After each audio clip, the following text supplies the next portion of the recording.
और चलिए बड़ी खबर की तरफ आपको लिए चलते हैं। पटना से बड़ी खबर है, 11वीं की छात्राओं का विरोध प्रदर्शन जारी है। कॉलेज से स्कूल में ट्रांसफर करने का विरोध चल रहा है। पटना की सड़कों पर ये छात्राएं निकल पड़ी हैं। कॉलेज के बच्चों को स्कूल में स्थानांतरित कर दिया गया है और कई कॉलेजों की छात्राओं ने पटना में प्रदर्शन करना शुरू कर दिया। कई पार्टी ऑफिस के बाहर प्रदर्शन कर रही है छात्राएं। इनका विरोध है कि ये जहां पर जो आदेश आपने दिया है, अब ये कॉलेज में ही पढ़ाई करना चाहती हैं, वहां से भटकना नहीं चाहती। कॉलेज से स्कूल में ट्रांसफर करने का जो आदेश है, इसी बात का विरोध कर रही है ये छात्राएं।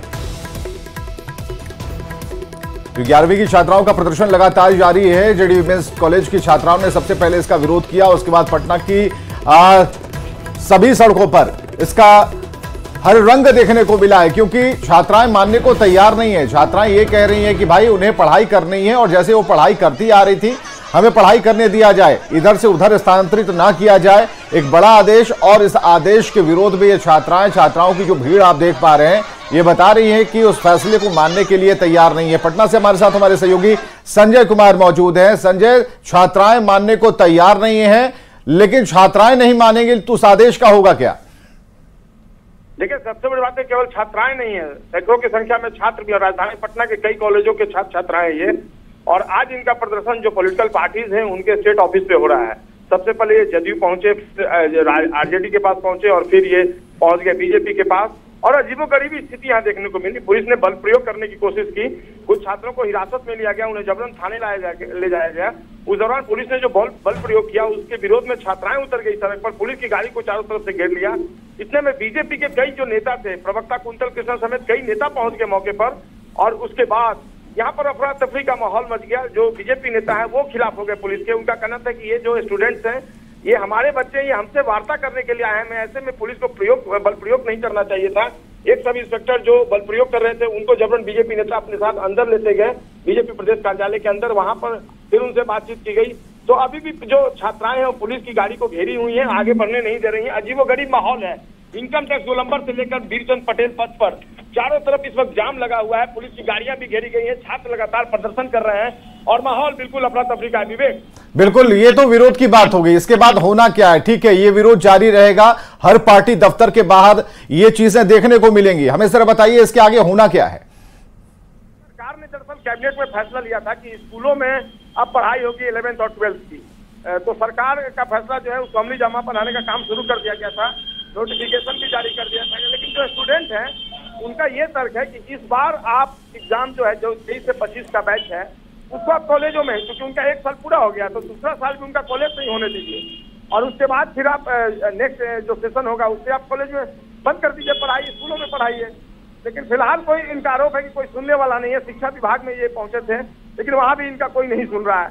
तो ऐसे में आज इनका प्रदर्शन जो है वो व्यापक रूप ले चुका है। लगातार पिछले कई दिनों से प्रदर्शन ये कर रहे थे, लेकिन आज प्रदर्शन ने व्यापक रूप लिया है और देखना होगा इसका क्या निदान निकलता है। लेकिन फिलहाल निश्चित तौर पर जो छात्र छात्राएं हैं वो आंदोलन पर और लगातार विरोध करते हुए। जी, बहुत बहुत शुक्रिया संजय तमाम जानकारियों के लिए। तो 11वीं के छात्र छात्राओं का विरोध प्रदर्शन आप देख पा रहे हैं और बीच में इनके सामने एक संकट पैदा हो गया है। ये नहीं चाहते कि जो आदेश है उसका पालन करें। हाँ ठीक है, ये पूरी तरीके से पास आउट हो जाए, उसके बाद नई नियमावली, नया नियम कानून जो बनाना है आप बनाते रहें, लेकिन बीच में ऐसा ना करें।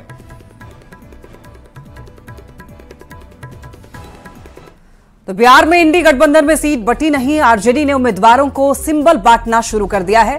लोकसभा चुनाव के लिए आरजेडी ने कई उम्मीदवारों को सिंबल दे दिया है। आरजेडी का गया सीट से लोकसभा उम्मीदवार तय हो गया है। कुमार सर्वजीत गया लोकसभा से चुनाव लड़ेंगे। कुमार सर्वजीत को आरजेडी का सिंबल मिला है। 28 मार्च को कुमार सर्वजीत गया लोकसभा सीट से नामांकन करेंगे। कुमार सर्वजीत ने लालू प्रसाद और तेजस्वी को धन्यवाद दिया। अभय कुशवाहा को औरंगाबाद से आरजेडी का सिंबल मिला है, तो विनोद यादव को नवादा से आरजेडी का सिंबल मिला। सुरेंद्र यादव जहानाबाद से आरजेडी के प्रत्याशी होंगे। वहीं अर्चना रविदास को जमुई से आरजेडी ने सिंबल दिया है। आरजेडी अध्यक्ष लालू प्रसाद और तेजस्वी यादव से प्रदेश कांग्रेस अध्यक्ष अखिलेश सिंह ने मुलाकात की। तीनों नेताओं के बीच करीब 20 मिनट तक मुलाकात हुई और इसके बाद अखिलेश सिंह मीडिया के सामने आए। अखिलेश सिंह ने कहा कि सब कुछ जगह पर है, कहीं कोई पेंच नहीं फंसा है। जब न्यूज 18 ने पूछा कि बिना सीट शेयरिंग के ऐलान के आरजेडी अपने प्रत्याशी को सिंबल दे रही है, तो अखिलेश सिंह इस सवाल को टाल गए। जमुई से अरुण भारती चुनाव लड़ेंगे। एलजेपीआर से अरुण भारती को टिकट दिया गया है। चिराग के बहनोई हैं अरुण भारती, तो ये बड़ी खबर आप तक पहुंचा रहे हैं। बता दें आपको, अरुण भारती जो कि चिराग पासवान के बहनोई हैं, वो चुनाव लड़ेंगे जमुई से। जमुई लोकसभा सीट से उनको टिकट दिया गया है। वहां पर चिराग पासवान का जनाधार का वहां पर काफी ज्यादा अच्छा माना जाता है। तो 25 मार्च के बाद में अरुण भारती जो है वो जमुई सीट से नामांकन करेंगे। चिराग की सीट से अरुण भारती चुनाव लड़ने वाले हैं। रामविलास पासवान के बेटे और एलजेपीआर चिराग पासवान शिरडी साईं बाबा के दरबार पहुंच गए। अपने पूरे परिवार के साथ चिराग ने साईं बाबा का दर्शन किया। शिरडी साईं बाबा की आरती में चिराग पासवान शामिल हुए। लोकसभा चुनाव से पहले साईं बाबा के दरबार में चिराग के पहुंचने की ये तस्वीरें आप देख पा रहे हैं। तो साईं बाबा के दर्शन के बाद चिराग पासवान ने कहा कि विपक्ष लगातार सेल्फ गोल करने पर लगा है। नरेंद्र मोदी विचारधारा बन चुके हैं। चिराग ने बिहार में 40 की 40 सीट एनडीए के जीतने का दावा किया है। गांव-गांव, घर-घर घूमने का काम मैंने पिछले 2.5-3 सालों में किया। ये मेरे विश्वास को बढ़ाता है कि बिहार की 40 की 40 सीटें लोक जनशक्ति पार्टी 40 की 40 सीटें हमारा एनडीए गठबंधन जीतेगा। और जो लोक जनशक्ति पार्टी रामविलास को, हमारी पार्टी को जो 5 सीटें दी गई, 5 की 5 सीटें जीतकर हम लोग प्रधानमंत्री जी के जो 400 प्लस का जो लक्ष्य है, उस लक्ष्य को हम लोग पूरा करेंगे। गया से जीतनराम मांझी 28 मार्च को नामांकन करेंगे। मांझी एनडीए उम्मीदवार के तौर पर नामांकन करने वाले हैं। गया लोकसभा सीट पर जीतनराम मांझी और सर्वजीत आमने सामने होंगे।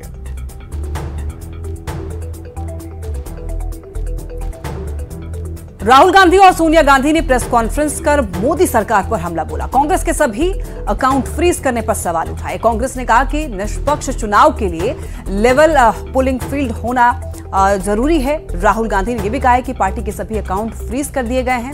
हम चुनाव प्रचार भी नहीं कर पा रहे हैं। कांग्रेस की तरफ से कई आरोप लगाने के बाद जेडीयू के मुख्य प्रवक्ता केसी त्यागी ने कहा कि इस खेल की शुरुआत कांग्रेस ने की थी। बैकडोर से चंदा लेने की परंपरा कांग्रेस ने शुरू की। सत्ता से बाहर होने के बाद कांग्रेस में आपाधापी मची है।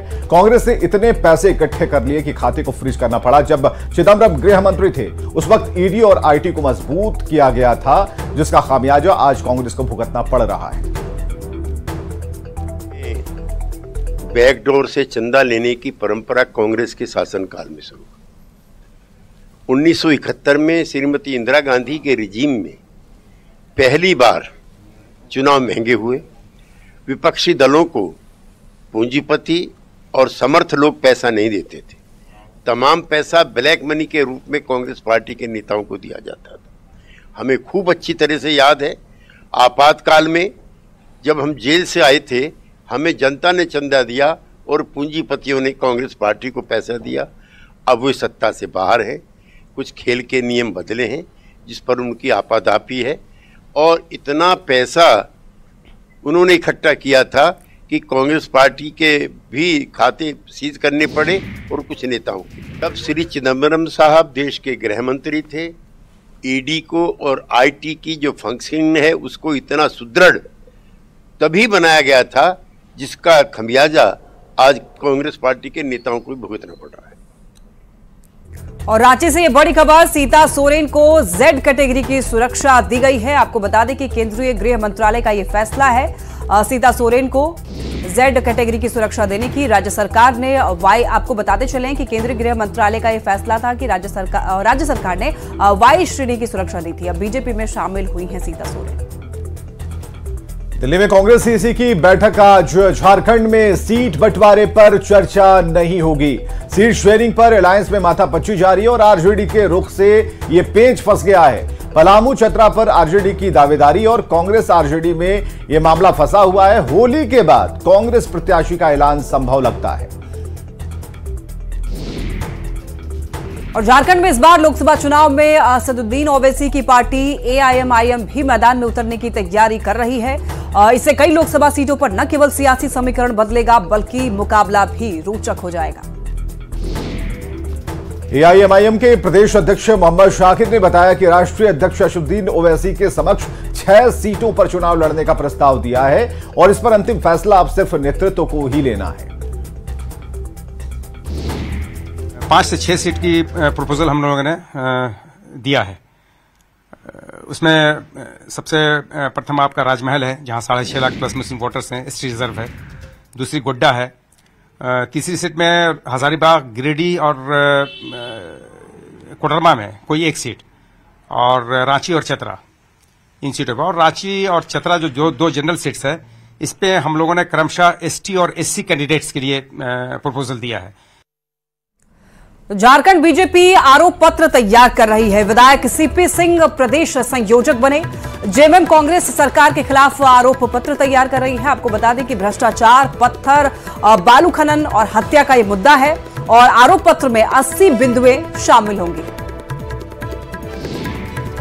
झारखंड में अगले कुछ दिनों में बीजेपी के कुछ और बड़े नेता इंडिया अलायंस में शामिल हो सकते हैं। दावा किया है जेएमएम केंद्रीय महासचिव विनोद पांडे ने। कहा है कि बीजेपी विधायक जेपी पटेल के कांग्रेस में शामिल होने से गठबंधन को मजबूती मिलेगी। उन्होंने यह भी दावा किया कि बीजेपी के अंदर लोग खुद को असहज महसूस कर रहे हैं। उन्होंने जो बातें कही उससे स्पष्ट हो जाता है कि भारतीय जनता पार्टी के अंदर में लोग अपने आप को असहज महसूस कर रहे हैं।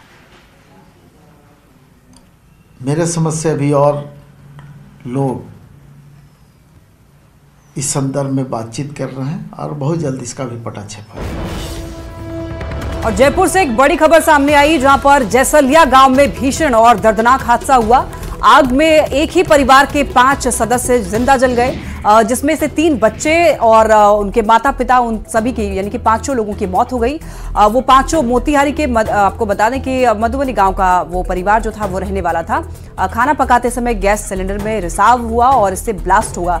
तो हादसे में पति पत्नी सहित 3 बच्चों की मौत हो गई।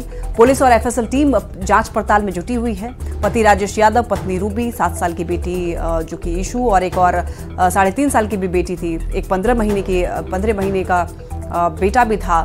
जिन 5 लोगों की मौत हो गई इस दुर्घटना में। बेगूसराय में अपराधियों ने एक बार फिर हथियार के बल पर बड़ी वारदात को अंजाम दिया। अपराधियों ने एचडीएफसी बैंक में घुसकर लूटपाट की घटना को अंजाम दिया। हालांकि इस घटना के बाद मौके पर अफरा तफरी का माहौल बना रहा। यह पूरा मामला नगर थाना क्षेत्र के हर हर महादेव चौक जिला एचडीएफसी बैंक की है।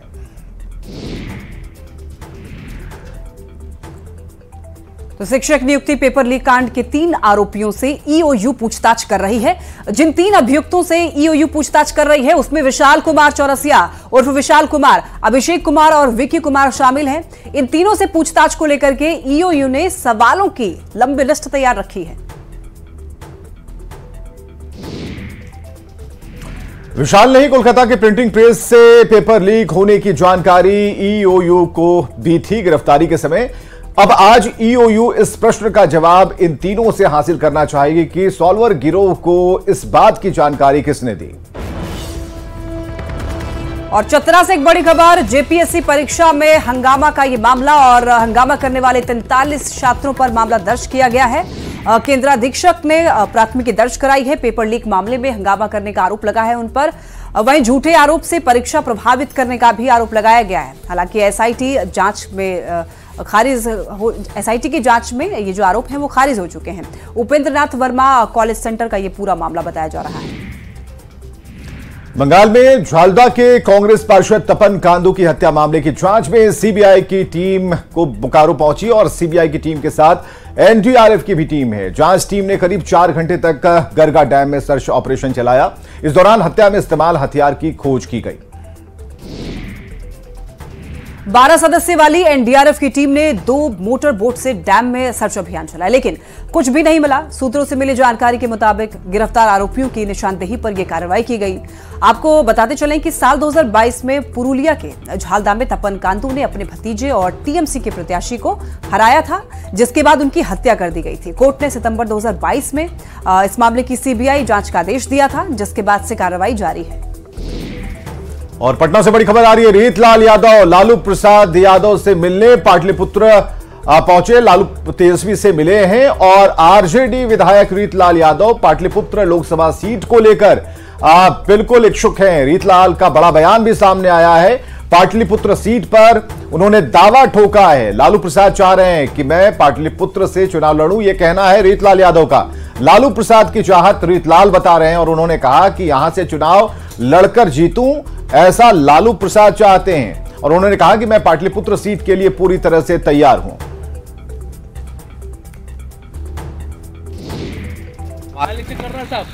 हम नहीं चाह रहे हैं, हमारे आदरणीय राष्ट्रीय अध्यक्ष श्री लालू प्रसाद यादव जी चाह रहे हैं कि हम पाटलिपुत्रा क्षेत्र से चुनाव जीते हैं। अब जैसा वो सोचेंगे उन्हीं के अनुसार हम लोग को चलना है। आप तैयार हैं सर? हम लोग पूरे पार्टी के सिपाही लोग तैयार हैं। सीट शेयरिंग अभी तक नहीं हुई है सर। कहिएगा रीतलाल जी, तक होने की अभी तक क्लियर नहीं हुआ है सीट शेयरिंग। अभी कहीं पे कैंडिडेट का नाम ओपन हुआ है किसी पार्टी का? नहीं हुआ है, तो अब चिंता क्यों कर रहे हैं? धीरे धीरे सब हो जाएगा। अच्छा रीतलाल जी, बिना सीट शेयरिंग के पहले ही अब लालू यादव सिंबल जो है दे रहे हैं कुछ, इस पे कांग्रेस सवाल खड़ा कर रही है आप ही लोग पे। देखिए, हमारे राष्ट्रीय अध्यक्ष हैं, इस विषय पे अधिकृत उन्हीं को किया गया है, जो भी जवाब देंगे वही देंगे। गुमला में अवैध बालू तस्कर बेखौफ दिख रहे हैं। बालू माफिया अवैध रूप से दक्षिणी कोयल नदी के तट से रात के अंधेरे में सैकड़ों ट्रक हाईवा के जरिए नदी से बालू निकालते हैं और फिर उसे सदर प्रखंड के भंडरिया के जंगल और खेत में डंप कर रहे हैं।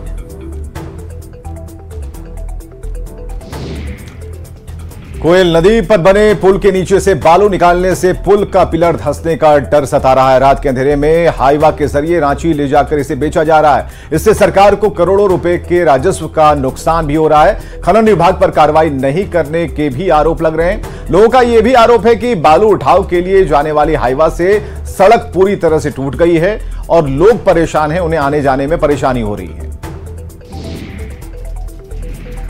जो कि आपके चैनल के माध्यम से भी मिला, जिसके लिए पहले बहुत बहुत धन्यवाद। उपायुक्त महोदय के निर्देशानुसार अंचलाधिकारी गुमला एवं थाना प्रभारी गुमला के साथ हमने संयुक्त रूप से अटरिया, भंडारी एवं अन्य जगहों पर छापामारी की, जहां पे हम लोगों ने पाया कि नदी से अवैध रूप से बालू उत्खनन कर भंडारण किया गया था।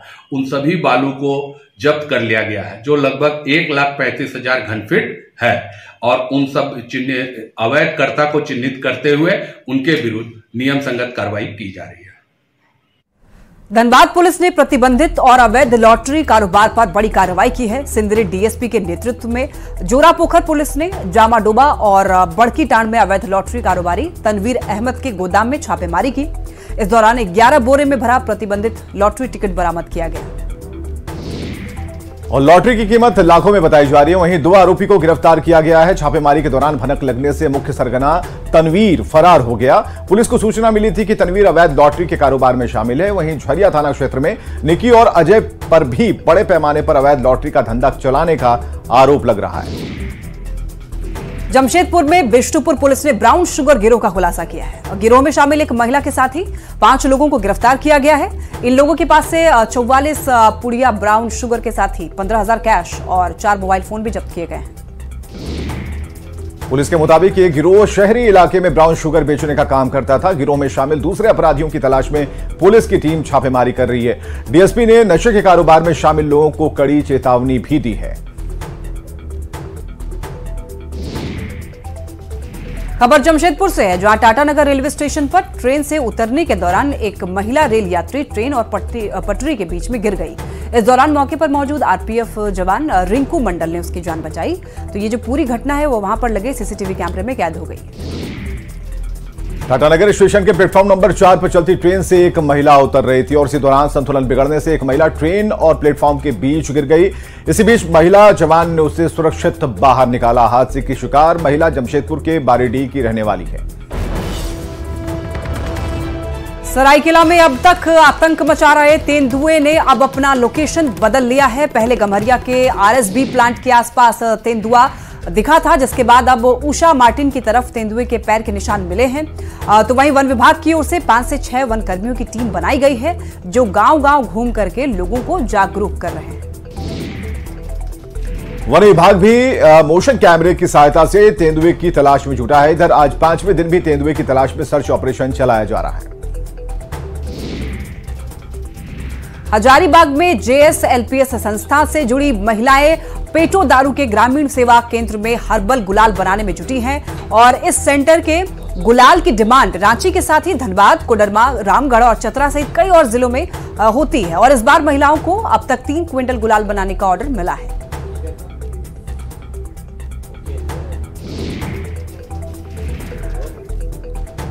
और इसी के साथ बुलेटिन में फिलहाल के लिए इतना ही। खबरें लगातार जारी हैं, आप देखते रहिए न्यूज़ 18 बिहार झारखंड।